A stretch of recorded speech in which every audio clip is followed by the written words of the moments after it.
Elon Musk has now dropped the first major Epstein bombshell, and it's looking like he may be responsible for the next one, and the one after that, and possibly many more down the line. If Doge succeeded at anything, it was creating chaos. And now that chaos is catching up to Donald Trump. This latest development in the Epstein saga is especially interesting, and we're going to break it all down. But before we do, I'd really appreciate it if you could leave a like on this video, and if you haven't already and you enjoy our content, hit that subscribe button. It genuinely helps support our work. Now, before we get into the latest way Elon managed to mess things up and effectively leak Epstein-related information, it's important to start with the administration's failed attempts at covering this up. And that begins with Jen Psaki laying out exactly what this is: a criminal cover-up, a corrupt cover-up, and frankly, an incredibly incompetent one. Okay, nothing like a Christmas Eve news dump. Today we got yet another document dump in the ongoing release of the Epstein files, and a few things remain true. And we've gone through, our amazing team here at MS Now has gone through a lot of this as much as they can. I mean, one, despite a legal requirement based on a law that was passed, again, remember this, with near unanimous support to release all the relevant documents by last Friday, only a fraction of that material is available as of yet, even after the news dump today. Two, the Justice Department continues to redact vast swaths of information, and in many cases those redactions don't seem to have logical explanations really at all, and we'll talk about that. But despite all of that, this batch probably, of the batches, had the most new information about Jeffrey Epstein, his criminal enterprise, and the many attempts to hold him accountable. Now, perhaps the biggest bombshell in today's dump of files is this July 2019 email exchange between DOJ officials, suggesting that investigators were looking at 10 potential Epstein co-conspirators at the time. That's obviously huge news, since to this day, only one Epstein co-conspirator has ever been charged in the case, and that's, of course, Ghislaine Maxwell. But in this email exchange, the names of most of those suspected co-conspirators are redacted. And it's really not clear why, especially because the law mandating the release of these files does not allow redactions on the basis of embarrassment, reputational harm, or political sensitivity. I mean, the whole reason so many people have demanded the release of these files was to expose the people who participated in Epstein's crimes without consequence. And there may be even more information on potential co-conspirators that the Justice Department is still holding on to. I mean, another email that appears to be from a federal prosecutor in New York reveals the existence of a 7-page memo on, quote, co-conspirators we could potentially charge. The email also mentions an apparently updated 86-page co-conspirator memo that appears to have been drafted later in 2019, as well as a corporate prosecution memo that is 13 pages. And to be clear, we don't know why that email was drafted. But so far, it does not appear that any of these memos have been released by the Justice Department.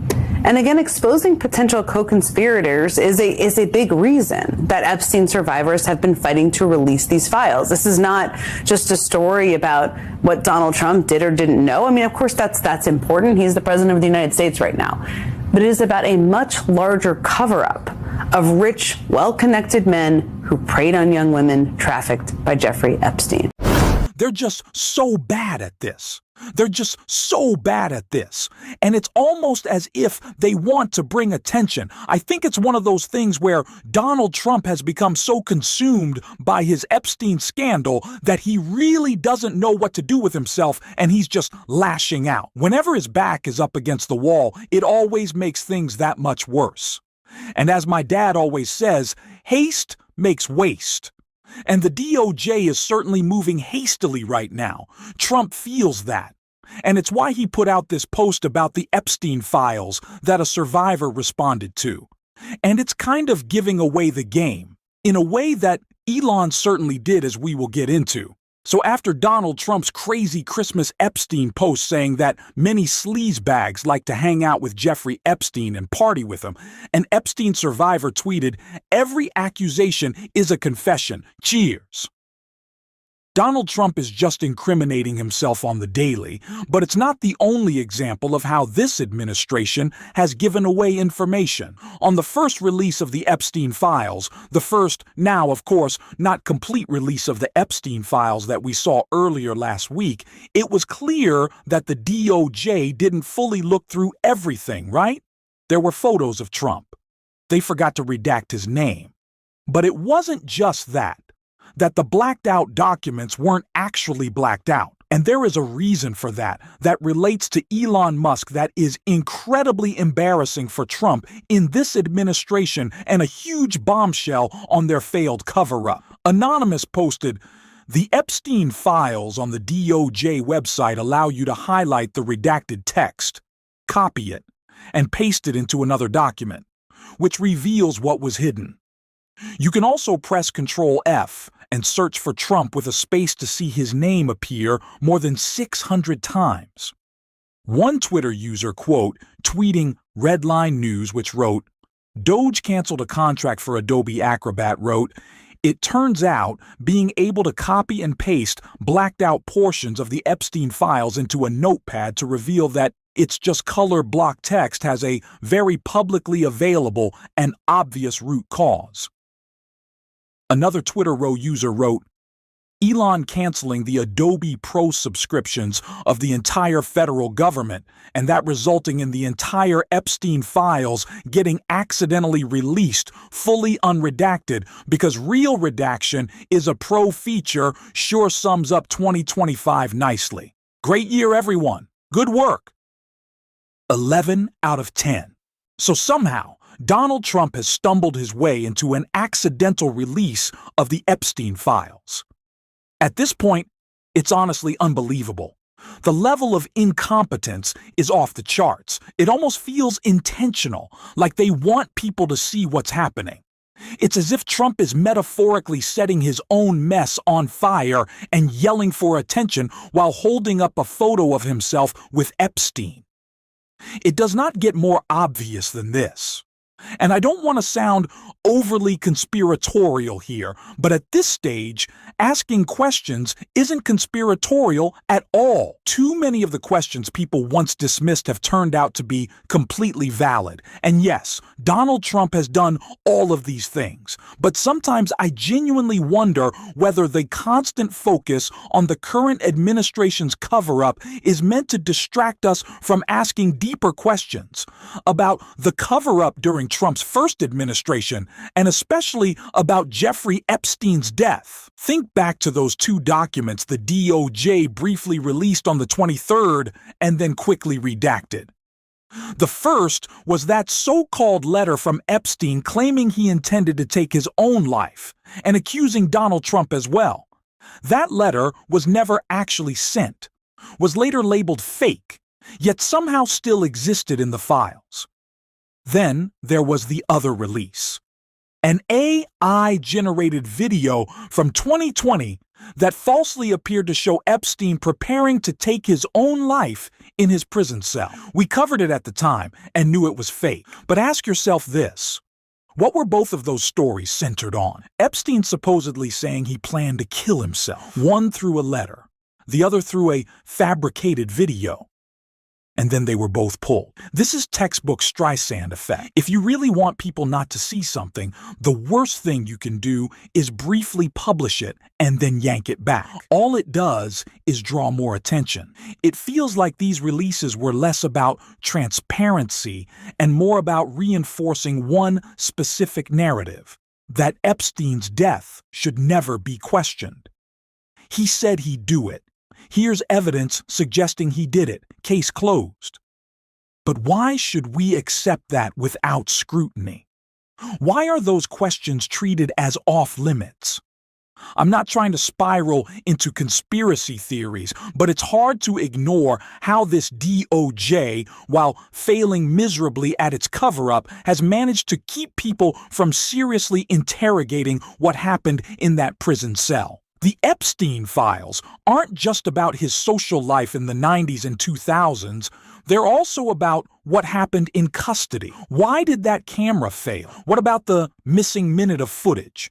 Why did updates on that just disappear? And yet, through all this bungling, the message keeps coming back to the same point. Questioning Epstein's death is portrayed as irrational or extreme. I reject that. We don't have to blindly trust the DOJ on this, especially when their credibility is already in shambles. If there's one thing this pattern suggests, it's that there's a strong incentive to steer attention away from what really happened in that jail cell and whether Donald Trump had any involvement. Jeffrey Epstein's own brother has openly said he believed Trump and Bill Barr, who had their own connections to Epstein, were involved. This is also the same person who warned about a mass redaction strategy long before it became undeniable reality, and he was right. So maybe we should listen to him. Again, this isn't about wild speculation, it's about demanding answers and refusing to let obvious questions be shut down. I want more clarity. I want more accountability. And so does Ro Khanna, which is exactly what he laid out right here. These survivors. How do I know those names are in there? Because the survivors have told me that they told the FBI about these names. The survivors' lawyers were in those FBI interview memorandum. None of them have come out. They're all required to come out by law. And you see now the Justice Department backpedaling and really scrambling. They did not anticipate that MAGA would be so upset with the impartial release. The 10 co-conspirators really stuck out to me. We saw Leader Schumer also call that out. Oh, let's give you a moment there. We'll give him a moment to come back to get his head. All right, there you go. It's all right. Thank you. It's a Christmas Eve. Yes. All sorts of things happen. We'll give you a moment. I just was saying that it really stuck out to me, the 10 co-conspirators. It also stuck out to Leader Schumer, clearly stuck out to you. We don't know who the majority of these people are. Let me just start by asking you this. In the law that you wrote, is there anything that would require the redaction of these individuals from what was released? No, quite the contrary. When Massey and I wrote the law, it's a 2-page law, we actually said that you cannot consider reputational harm. You cannot consider embarrassment. You cannot consider the fact that someone was not charged. And what we see is that the Department of Justice, frankly, and this is not exaggeration, is more concerned about hurting the reputation of the rich and powerful men who abused the survivors than they are protecting the survivors. When it came to the survivors, they've released the names. In one case, a survivor's name was released in a horrible way, and she then asked why the FBI file which she was mentioned in was not released. They didn't release the file she's mentioned in, though she's requesting it, and they released her name. So they're breaking the law very clearly. There is absolutely nothing conspiratorial about refusing to trust the most opaque and least transparent administration we have ever seen. That needs to be said plainly. And that is exactly why we have to keep asking questions and keep calling them out. And that is what we are going to continue doing on this show. If you want to support that effort, as always, make sure to leave a like, hit the subscribe button, and if you watched all the way to the end, drop a blue heart in the comments. And until next time, I will see you soon.